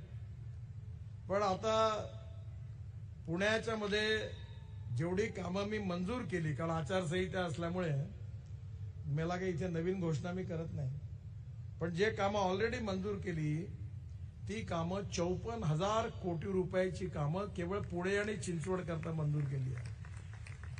नाशिक फाटा ते खेड 8,000 कोटी रुपयाचा एलिव्हेटेड रोड आहे 30 किलोमीटर. पुणे सोलापूर हडपसर ते यावत हा 33 किलोमीटर आहे. खाली एकाच पिलरवर खाली रस्ता, वरती पूल, त्याच्यावरती पूल. तुम्ही आता आमच्याकडे एक वर्ल्ड रेकॉर्ड झाला. पहिल्यांदा पुण्यालाही करायचं पण राहून गेलं ते. खाली रोड आहे, वरती ब्रिज आहे, त्याच्यावरती मेट्रो आहे एकाच पिलरवर. आणि आता आमच्या इथे गड्डी गोदामला आम्ही नवीन प्रयोग केला. खाली रोड आहे, वरती मुंबई, कलकत्ता, दिल्ली, मद्रास रेल्वे लाईनचा आरोबी आहे आणि त्याच्यावरती पुन्हा फ्लायओव्हर आहे आणि त्याच्यावरती मेट्रो आहे. म्हणजे एका ठिकाणी 4.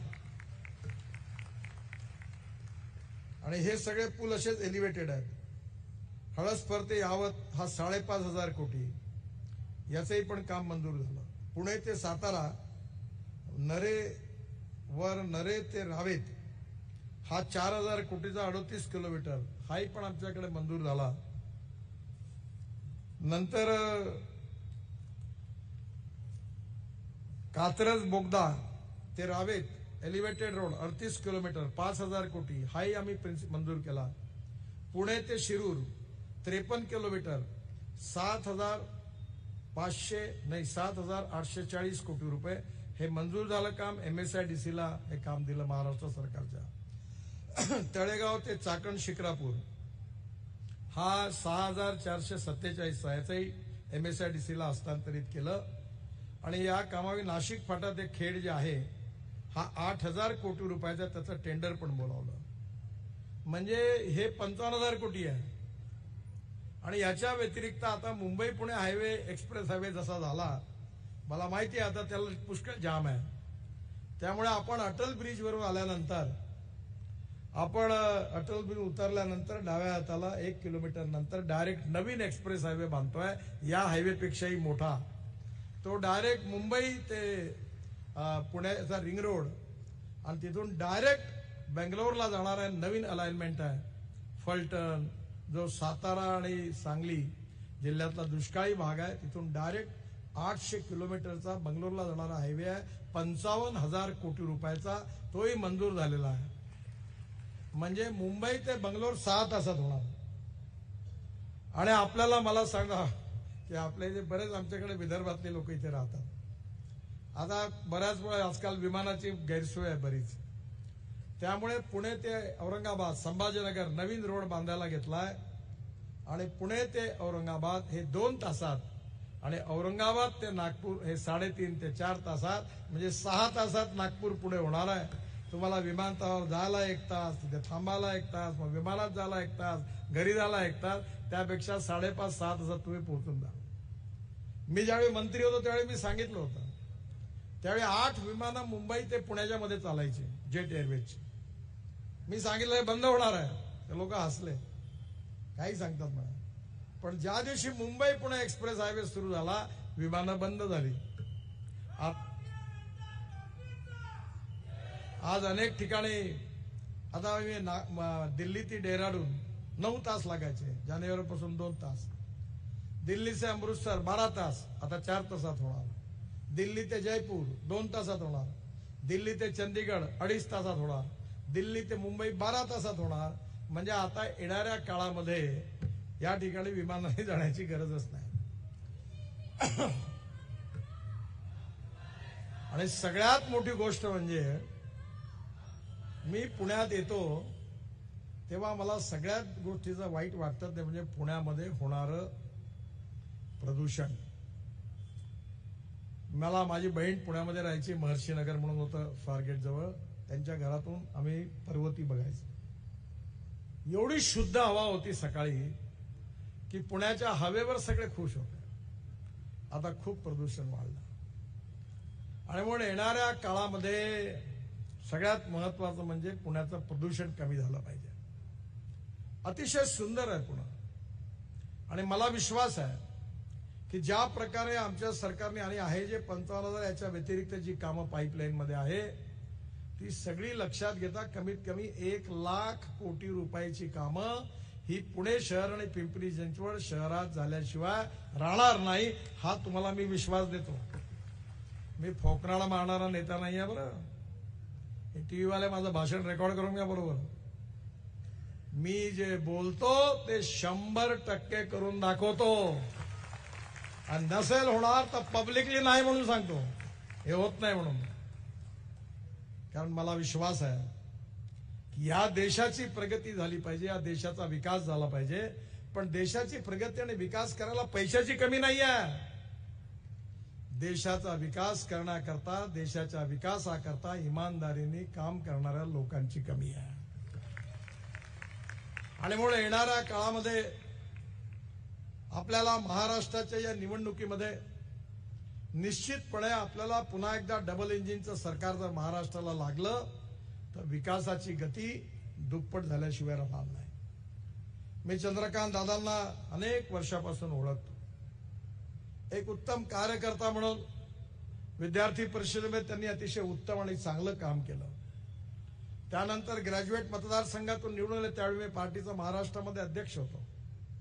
त्यांनी विधानमंडळामध्ये उत्तम काम केलं. पक्षाचे अध्यक्ष होते त्यावेळी प्रामाणिकपणे काम केलं. मंत्री म्हणून पण काम केलं. आणि त्यामुळे एक अतिशय उत्तम या भागातल्या लोकांचे प्रश्न सोडण्याची ताकद असणारं एक नेतृत्व म्हणून सगळेजण चंद्रकांत दादांकडे बघतात.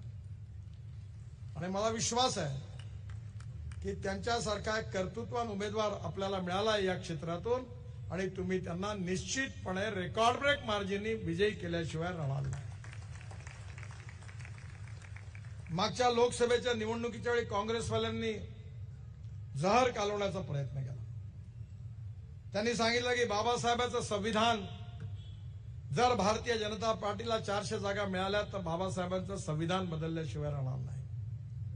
आम्ही संविधान बदलवणार नाही, कोणाला बदलवू देणार नाही आणि कोणाची बदलवण्याची हिंमत नाही.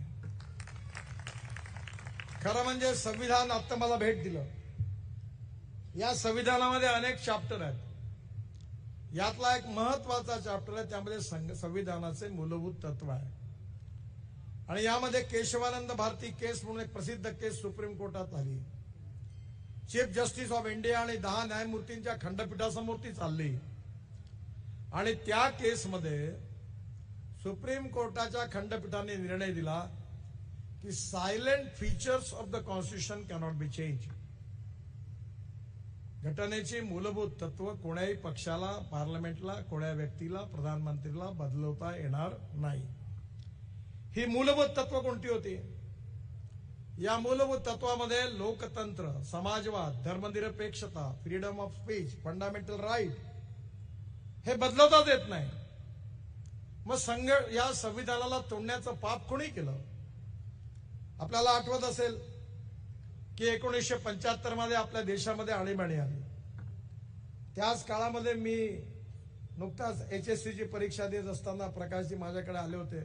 मी त्यावेळी विद्यार्थी परिषद काम करत होतो आणि जनता पार्टीचं काम करायला लागलो. त्यावेळी इंदिरा गांधींच्या विरोधामध्ये अलाहाबाद हायकोर्टाने त्यांची निवडणूक रायबरेली लोकसभा क्षेत्राची अवैध घोषित केली. आणि ज्यावेळी ही निवडणूक त्यांची अवैध घोषित केली तेव्हा याच काँग्रेस पार्टीने बाबासाहेबांच्या संविधानाच्या धज्जिया उडवल्या. स्वतःच्या स्वार्थाकरता काँग्रेस पार्टीने संविधानात अनेक सुधारणा केल्या, त्याचं स्पिरिट खराब करून टाकलं. आणि त्यानंतर 77 साली जनता पार्टी विजयी झाल्यानंतर आणि पुन्हा एकदा जनता पार्टीने त्या संविधानाला सगळ्या दुरुस्त्या पुन्हा केल्या आणि संविधान पूर्ववत केलं. ज्यांनी संविधान तोडण्याचं पाप केलं, ज्यांनी संविधानाला एक प्रकारे तोडण्याचं काम केलं, ते आता संविधानाची कॉपी घेऊन लोकांसमोर सांगून त्याचा दुष्प्रचार करतात आहेत. जेव्हा कन्व्हिन्स करता येत नाही तेव्हा कन्फ्यूज करण्याचा प्रयत्न करतात. भारतीय जनता पार्टीने कधी जातीवादाचं राजकारण नाही केलं. मी तर डेअर डेव्हिल आहे. माझ्याकडे येतच नाही कोणी डेलिगेशन घेऊन. मी पण लोकसभा निवडलो 3ऱ्या वेळा आणि माझी ताकद आहे. मी 10,000 मुसलमानांसमोर सांगितलं होतं की मैं चड्डीवाला हो, वोट देना है तो दो, नहीं देना है तो मत दो. तुम दोगे तो भी तुम्हारा काम करूंगा और नहीं दोगे तो भी तुम्हारा काम करूंगा. माझ्याकडे काही फरक नाही पडला. मी म्हणाले जो करेगा जात की बात उसको मैं ठोकूंगा. माझ्याकडे त्याला मी कधीच जातीचा बापा मग शिकवलंच नाही की माणूस हा जातीने नाही, माणूस हा गुणांनी मोठा आहे. आणि त्यामुळे या समाजातली छुवाछूत, अस्पृश्यता, जातीयता समूळ नष्ट झाली पाहिजे. आणि या समाजात सोशल इक्वॅलिटी आणि इकॉनॉमिक इक्वॅलिटी, सामाजिक समता आणि आर्थिक समता प्रस्थापित झाली पाहिजे, हे आमचं उद्दिष्ट आहे. पण मग आता मी लोकांना प्रश्न विचारला की तुम्हाला चांगल्या रेस्टॉरंटमध्ये जायचं असतं तेव्हा तुम्ही विचारता का आपल्या जातवाला आहे का? तेव्हा तुमच्या जिभेला जिथे चांगलं वाटतं तिथेच जाऊन घुसता. तुम्हाला हार्टचं ऑपरेशन करायचं असेल तर तुम्ही डॉक्टरची जात विचारता का? नाही विचारत. एवढा चांगला डॉक्टर पाहिजे. मग निवडणुकीच्या वेळी असं का करता? आपण कधी बाबासाहेब छत्रपती शिवाजी महाराजांची जात कोणती आहे कधी विचारतो का? बाबासाहेब आंबेडकर, राजर्षी शाहू महाराज, महात्मा ज्योतिबा फुले यांची जात विचारतो का?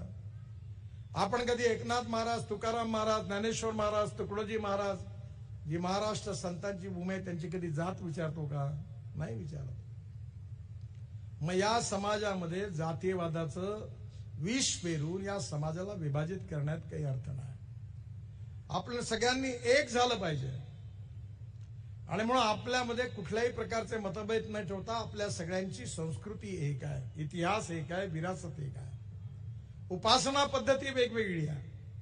कोणी गुरुद्वारात जात असेल, कोणी बौद्ध विहारात जात असेल, कोणी मस्जिदीत जात असेल, कदाचित कोणी मंदिरात जात असेल, पण संस्कृती सबकी एक चिरंतन, पुरखे जिसके हिंदू है, विराट सागर समाज अपना, हम सब इसके बिंदू है. हे आपण शिकलो. मला अंतुले साहेब एकदा म्हणाले होते, तुला माहित आहे का म्हणून मी कोण आहे? म्हटलं का? म्हणून माझं नाव, आमचं नाव करंदीकर होतं. आम्ही कोकणस्थ ब्राह्मण होतो, पण कन्व्हर्शन झाल्यामुळे अंतुले झालो, अब्दुल रहमान अंतुले. आज आपल्या देशामध्ये कुठे, आपल्या देशातले मुसलमान जेव्हा मक्केला जातात तेव्हा त्यांचा हिंदी म्हणून उल्लेख होतो, हिंदू म्हणून उल्लेख होतो. आणि म्हणून या समाजामधली छुवाछूत, अस्पृश्यता, जातीयता नष्ट करण्याची गरज आहे. या देशाला सुखी, समृद्ध, संपन्न करण्याची गरज आहे. या देशामध्ये खऱ्या अर्थाने गाव, गरीब, मजदूर, शेतकऱ्याचं कल्याण करण्याची गरज आहे. या देशामध्ये सुंदर, स्वच्छ शहरं बनवण्याची गरज आहे. या देशामध्ये उद्योग, व्यवसाय आणि व्यापार वाढवण्याची गरज आहे. या देशामधलं एक्सपोर्ट वाढवून इम्पोर्ट कमी करण्याची गरज आहे. आणि हा देशाच्या सीमा ज्या आहेत इंटरनल आणि एक्सटर्नल, त्या सुरक्षित राहायला पाहिजे. आतंकवाद, नक्षलवाद या देशात होता कामा नये. मी परवा गडचिरोली जिल्ह्यातल्या टोकाच्या कुरखेडा नावाच्या गावात गेलो आणि मला आश्चर्य वाटलं की त्या गावामध्ये पोलीसवाले मला इकडे तिकडे सरकू देत नव्हते, कारण एकेकाळी ते सगळं नक्षलवादी चळवळीचं केंद्र होतं. त्या भागामध्ये मी, आमच्या लक्ष्मणराव मानकर जे आहेत त्यांच्या निधनानंतर 25 वर्षापासून आम्ही 1800 एकल विद्यालय चालवतो. मला तिथले सगळे शिक्षक भेटले आणि एवढी मोठी सभा झाली, 10,000 लोक होते. आणि जेव्हा मला भेटायला यायचे पोलीसवाले प्रत्येकाला अडवायचे. मी त्याला म्हणलं असं नका करू, तुम्ही चेक करा त्यांना, काय मला भेटू द्या. मी थांबलो. पूर्ण वातावरण बदललं, कारण त्या भागात एक मोठा उद्योग सुरू झाला. त्या ठिकाणी देशातलं सगळ्यात चांगलं आयर्न ओर त्या ठिकाणी आहे. तिथल्या 5,000 तरुण मुलांना रोजगार मिळाला आणि तिथला नक्षलवाद संपुष्टात आला. या देशामध्ये पर्यटनामध्ये 49% जो खर्च होतो तो रोजगार निर्माण करण्याकरता होतो. आज तुम्ही भारतात कुठेही जा, बद्रीनाथ, केदारनाथ, गंगोत्री, यमुनोत्री कुठेही जा, पालखी मार्ग 12,000 कोटीचा, 12,000 कोटीचा आपण 4 धामचा रस्ता केला. आता माझी तर मी एक गोष्ट पुण्याची नेहमी लक्षात येते मला, मी कुठेही जातो, अगदी कारगिलच्या तिथे मी गेलो होतो आणि मला आवाज दिला, अहो गडकरी आम्ही महाराष्ट्रातून आलो आहे. मी लगेच जवळ गेलो, म्हटलं कुठून आले? पुण्यातून. म्हणजे भारतातल्या कुठेही जा, विदेशात जा, सगळ्यात जास्त पर्यटक जर कुठून येत असतील भारतातल्या शहरातून तर पुण्यातून येतात आणि हमखास मराठीमध्ये आवाज देतात. पर्यटन एक क्षेत्र असं आहे की ज्या क्षेत्रामध्ये 49% खर्च रोजगार निर्माण करण्याकरता होतो. आज आपण सगळी पर्यटन स्थळं, तीर्थस्थळ सगळी चांगली केली.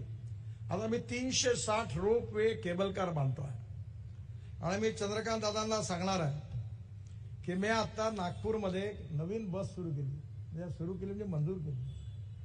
आणि ती स्कोडा कंपनीमध्ये मी गेलो होतो झेकोस्लोवाकियामध्ये, आणि ती 18 मीटरची आहे, 135 सीटरची एअर कंडिशन, आणि ती इलेक्ट्रिकवर आहे, पण अशी इलेक्ट्रिक बॅटरीवर नाही आहे. तर तिथून पाहिल्यावर मला आवडली. मी तिथून टाटाच्या एमडीला पुण्यात जे आहेत वाघ त्यांना फोन लावला आणि त्याला म्हणलं तू एक काम कर, या स्कोडाशी तुम्ही जॉईंट व्हेंचर करा आणि एक फ्लॅश चार्जिंग सिस्टीम आहे, त्याच्यामध्ये बस स्टॉपवर बस उभी राहिली की ती चार्जिंग सिस्टम खाली येते, अर्ध्या मिनिटात बस चार्ज होते आणि 40 किलोमीटर जाते. त्याचं डिझाईन मी सांगितलं की याच्यात प्रत्येक सीटवर टीव्ही असला पाहिजे आणि एअर कंडिशन बस असली पाहिजे, आणि विमानात जशी एअर होस्टेस असते तशी बसमध्ये बस होस्टेस असली पाहिजे, आणि सगळ्यांना चहा कॉफी नाश्ता मिळाला पाहिजे अशी बस आहे. नागपूरच्या रिंग रोडवर धावणार आहे आणि तिचा तिकीट रेट डिझेल बसपेक्षा 30% कमी आहे. तेव्हा आता आमचा पायलट प्रोजेक्ट झाल्याबरोबर मी नक्की ट्रान्सपोर्ट मंत्री म्हणून पुण्याकरता नक्की या बसचा तुम्ही दादांना निवडून द्या, आपण याचा उपयोग करू. खूप चांगली बस आहे, कारण टेक्नॉलॉजी महत्वाची आहे. मी जेव्हा अनेक भाषणात राजकारणात लोक एकमेकाला शिवाय, मी बोलतच नाही. माझ्या एक लक्षात आलं की लोकांना नवीन काहीतरी शिकायचं आहे. मी फार मीडिया सेवी नाही आहे, पण मला परवा युट्यूबने परवा गोल्डन डिस्क भेट दिली आणि त्यांनी सांगितलं की तुमचे 25 करोड फॉलोअर आहेत, आणि मला आनंद झाला. आणि मी जेव्हा कुठेही भाषण दिलं की बरोबर ते अमेरिकेपासून जगात पोहोचतं, कारण आता टेक्नॉलॉजी बदलली आहे. आणि मी विचार केला की त्यांना विचारलं की लोक हे का बरं पडतात, तर म्हणे तुम्ही राजकारण नाही बोलत, याला शिव्या दे त्याला शिव्या दे हे तुम्ही बोलत नाही, तुम्ही जे बोलता ते टेक्नॉलॉजी बोलता. आणि मी तुम्हाला खरं सांगतो की आमच्या सरकारने याला प्रायोरिटी दिली आहे की innovation, entrepreneurship, science, technology, research, skilled and successful practices, we name it as knowledge and conversion of knowledge into wealth is the future. आणि पुणे तर विद्येचं खऱ्या अर्थाने माहेर आहे. IT मध्ये, टेक्नॉलॉजीमध्ये, अनेक क्षेत्रामध्ये उत्तम प्रगती केली आहे. जगामध्ये सगळ्यात जास्त ट्रेंड इंजिनिअरिंग मॅन पॉवर जर कोणत्या देशामध्ये असेल तर त्या देशाचं नाव हिंदुस्थान आहे. आणि म्हणून येणाऱ्या काळामध्ये waste to wealth and knowledge to wealth, आमच्याकडे एक चांगलं झालं, आमच्याकडे 450 हेक्टर जागेवर कचरा डंप केला होता. आम्ही त्या कचऱ्यापासून आता CNG तयार करायचा काम सुरू झालं. ती जागा रिकामी झाली आणि त्याच्यावर सिम्बॉसिसच्या यांना मुजुमदार साहेबांना मी म्हटलं तुम्ही आमच्याकडे नागपूरला या. ते म्हणे एका अटीवर येतो, मला जागा द्या. मी म्हटलं देतो.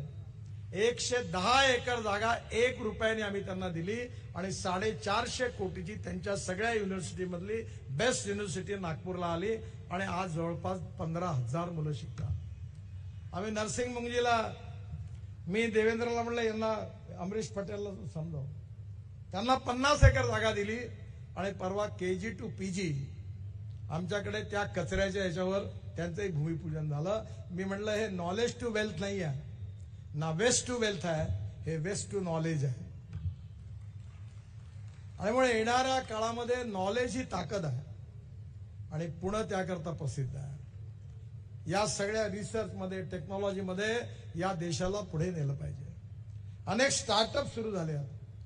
तरुण मुलांना विशेष रूपाने आपल्या मुलांनी आपलं कर्तृत्व आणि खऱ्या अर्थाने त्यांच्या नॉलेजच्या आधारावर सिद्ध करून दाखवलेलं आहे आणि त्याचं माहेरघर कोणी असेल तर पुणे आहे. म्हणून येणाऱ्या काळामध्ये ही विकासाची प्रक्रिया गतिशील झाली पाहिजे. हा देश खऱ्या अर्थाने भय, भूक, आतंक आणि भ्रष्टाचारापासून मुक्त झाला पाहिजे. हा विश्वगुरू झाला पाहिजे आणि जगातली महाशक्ती झाला पाहिजे. हेच आमच्या मनातलं स्वप्न आहे. हे राष्ट्र सर्वोपरी आहे आणि ते स्वप्न जर पूर्ण करायचं असेल तर आज आम्ही जे काही काम करू शकतोय तर श्रेय आम्हाला नाही आहे. याचं श्रेय खऱ्या अर्थाने कोणाला असेल तर माझ्या समोर बसलेल्या जनतेला आहे. कारण तुम्ही जर आम्हाला साथ दिली नाही, तुम्ही आम्हाला समर्थन दिलं नाही तर आमच्यामध्ये काम करण्याची शक्ती कुठून येणार आहे. आणि म्हणून माझी आपल्या सगळ्यांना विनंती आहे की या ठिकाणी मोठ्या प्रमाणावर देशात परिवर्तन सुरू झालेलं आहे. हा देश झपाटून बदलत आहे.